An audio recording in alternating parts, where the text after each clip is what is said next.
Hey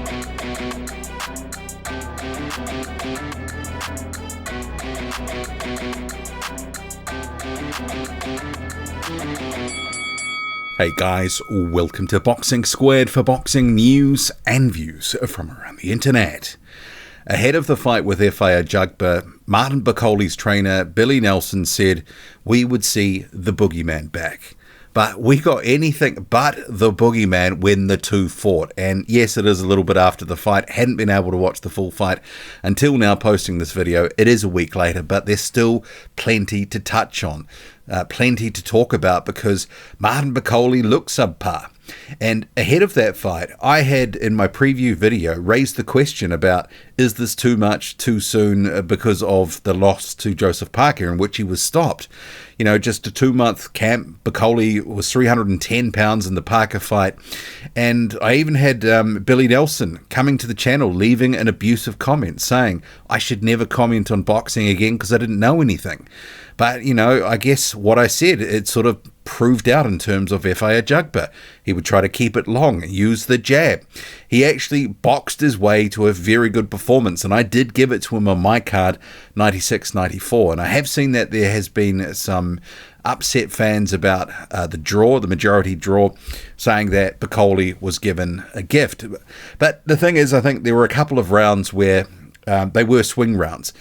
Round 7 and round 10, and I gave one apiece. So, you know, if I turn one round around for Bakole, it's a draw on my card. So I'm not too upset about the actual scores because I think, you know, it's feasible. But the performance by Bakole was so far below what he's capable of. And because of the reasons that I sort of laid out, you know, ahead of the fight with the short turnaround time, was this going to be enough? He'd suffered some damage, that stoppage. Was he going to be able to get himself in good enough shape? You know, I was leaning towards Ajagba for that fight. And there were some people that said I didn't know what I was talking about, including Billy Nelson, and that Efe Ajagba was going to be dispatched by Martin Bakole. But it was anything but. And the thing is, Bakole turning up at 299 pounds, he didn't help himself. Not at all. And that played out in the fight. But losing only 11 pounds from that 310 where he looked awful, and in there at 299, he was slow and plodding.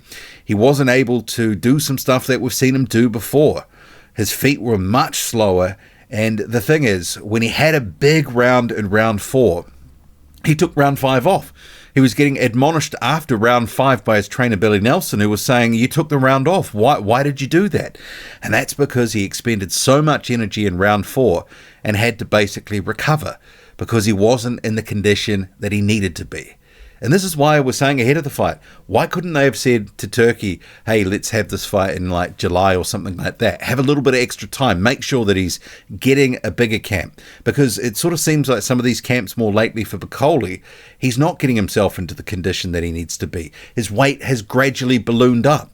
And it has. And this is the thing at the moment. And there's a number of heavyweights, I've spoken about this at length previously, that have fallen in love with getting fat. They have, you know, success at a higher weight against a fighter, and then all of a sudden they're just like, well, I have to be this weight, and they come in heavier and heavier, increasingly heavier.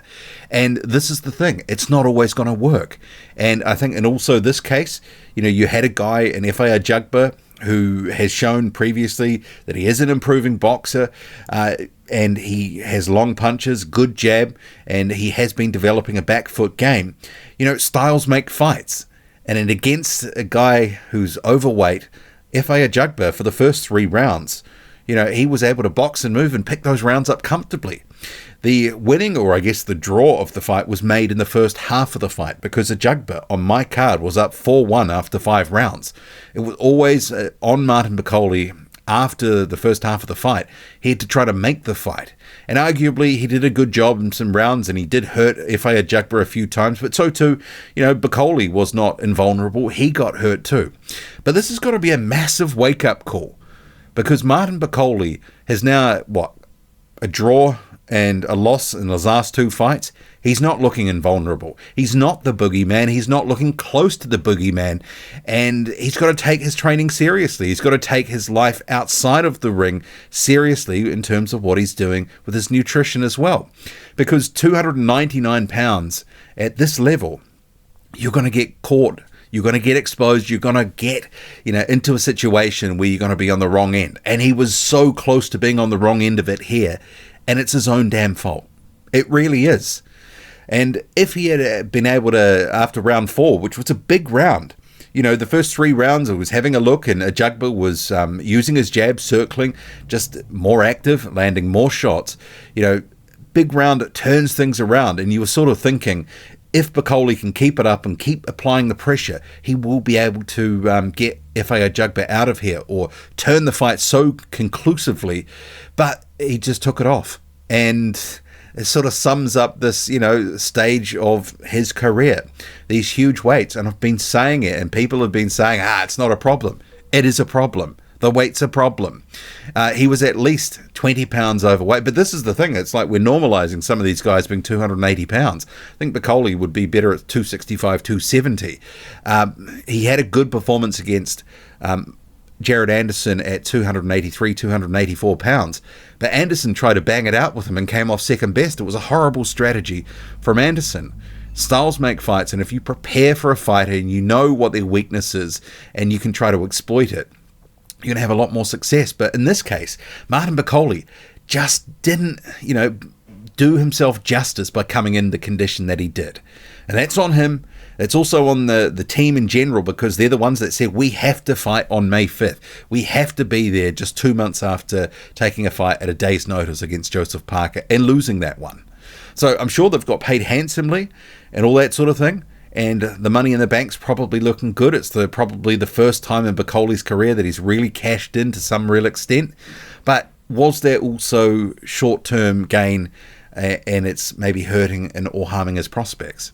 I guess the thing is, we may get a rematch here with Efe Ajagba, and potentially, maybe Riyadh Season should do a card in Africa. I think that would be a good fight.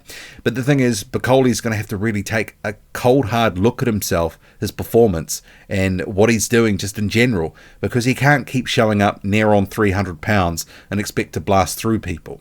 It's a little bit of that Deontay Wilder syndrome. I just need to have one good round or just one good punch. I just need to land one shot, and it's going to change things and get the guy out of there. Sometimes it doesn't work. Like I say, styles make fights as well. Some of what Bakoli does in his pressure game, when he is bringing the pressure, because we saw it pretty inconsistently against the Ajagba, that's not always going to work either. We've seen that guys who can, box in and out like a Michael Hunter, that can be his kryptonite. And obviously a guy that's boxing and moving and keeping him at range and able to sort of pot shot, and Ajagba was doing that, through this fight. It is something that Martin Bakoli does struggle to some extent to overcome. But when he is really on it and really coming forward, applying the pressure smartly, bailing his man up on the ropes or in the corner and letting those heavy shots go, he looks great. But this is the thing, he couldn't keep it up, and that was his gas tank that let him down in this one, because he was too heavy. And I think there has to be at least some flowers for Efe Ajagba, because I know some people were saying he was unlucky here.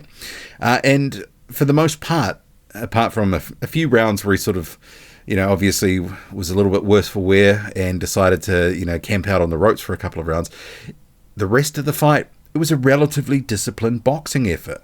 He has evolved. He was at one stage this come forward sort of knockout artist, and obviously a few things derailed him, like the Frank Sanchez loss, and he's tried to come back better, tried to evolve his game. And I've been saying the run that he's been on in the last couple of years is amongst the most impressive of any boxer in the heavyweight division, because he has been actually putting up some really good wins and really good performances, and coming away, because he was the underdog for this one, coming away with a draw against the so-called boogeyman, or the previously tagged boogeyman, and Martin Bakoli. Still a great result for Efe Ajagba to have on his record. So, I guess to sum up, Bakoli, he's slower, the weight's too high, he was also too open to the right hand at times, wasn't cutting off the ring, he was plotting. The thing is, he couldn't keep the pressure up in those pivotal moments where he needed to. Heading into that final round, I think I heard Billy Nelson saying something to the effect of, you need a knockdown to get a draw. So obviously his trainer was worried about the situation, and that was all on them for taking the fight at that length of notice, for the condition that Bakoli's come into. Bakoli's got to take a lot of that on the chin. The thing is, that is a massive red flag, and I've been saying it for a while. But anyway, Martin Bakole is better than that, if he wants to be better than that. And that's the thing. Are they going to kind of go, okay, well, this is what we need to do to get him back on track? Have a real hard look at it. Some of this has not been that hard to see from the outside. It's just, obviously, Team Bakole and Billy Nelson in particular, who did leave an abusive comment here on the channel, obviously didn't want to recognize that some of these things were risks. And they were. And it's played out. And he's come away, and some people will say luckily, with a draw here.